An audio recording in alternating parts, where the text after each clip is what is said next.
दूर कहीं एक खूबसूरत जंगल में एक चिड़िया का खूबसूरत परिवार हुआ करता था।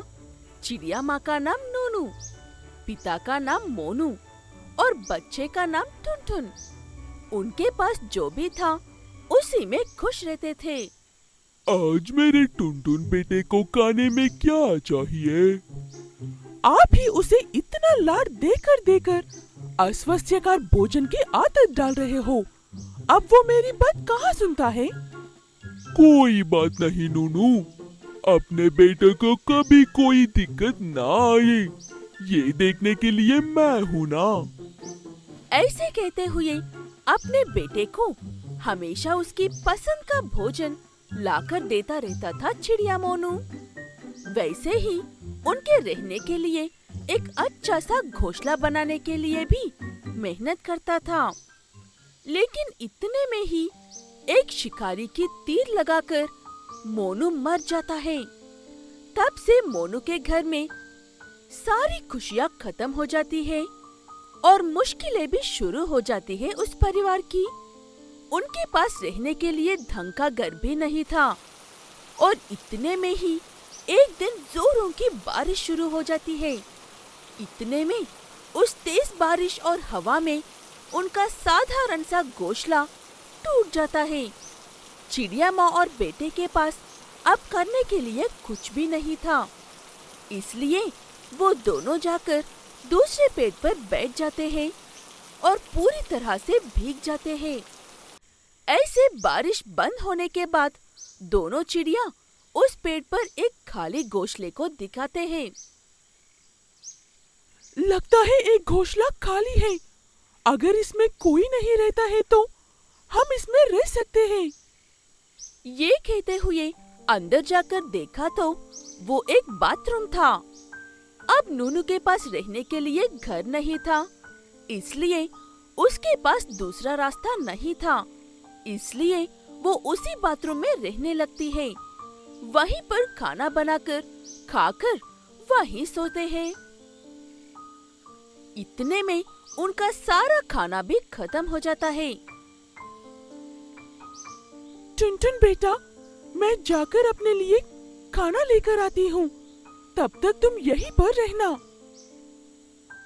माँ, हम लोग और कब तक इस बाथरूम में रहेंगे? मुझे ये जगह बिल्कुल भी पसंद नहीं है।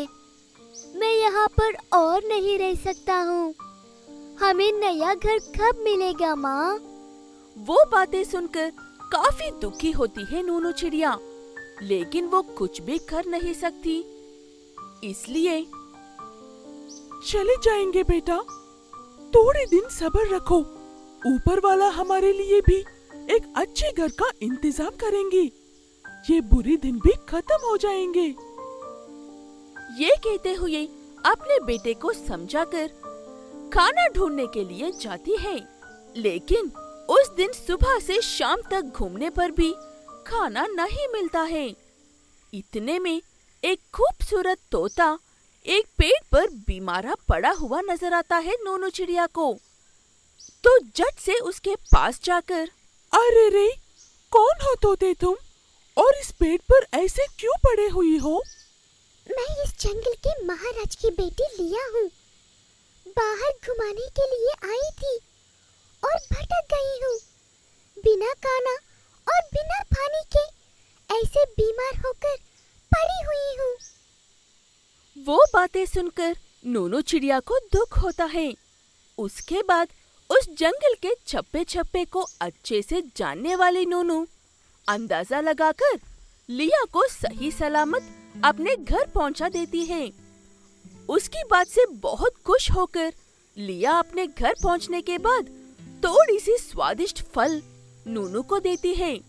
उसी भोजन के लिए सुबह से भटक रही नूनू को फल देखकर आंखों में से आंसू आते हैं। क्या बात है नूनू चिड़िया, तुम रो क्यों रही हो? मेरे दिए हुए फल पसंद नहीं आई है क्या? तुम्हें कुछ और चाहिए? तब जो कुछ भी हुआ वो सारी बात लिया को बताती है नूनू चिड़िया। कैसे वो खाने के लिए भटकती रहती है और कैसे उनकी परिस्थिति इतनी बुरी हो गई है कि उन्हें एक बाथरूम में रहना पड़ रहा है। वो सब सुनकर लिया तुम मेरी जान बचाने वाली एक अच्छी दोस्त हो। अब तुम मुसीबत में हो तो क्या मैं तुम्हारी मदद नहीं करूंगी? तुम और तुम्हारा बेटा मेरे दूसरे घर में रह सकते हो। तुम्हें कभी भी खाने की कमी नहीं होने दूंगी। तुम यही मेरी मदद के लिए रह सकते हो। ये कहते हुए अपने खूबसूरत से घर को नूनू चिड़िया और उसके बेटे टुनटुन रहने के लिए देती है लिया। ऐसे अपने उस बाथरूम वाले घर को छोड़कर लिया ने दिए हुए अच्छे घर में रहते हैं नूनू चिड़िया और टुनटुन। उसके बाद ऊपर वाले को और लिया को धन्यवाद कहती है नूनू।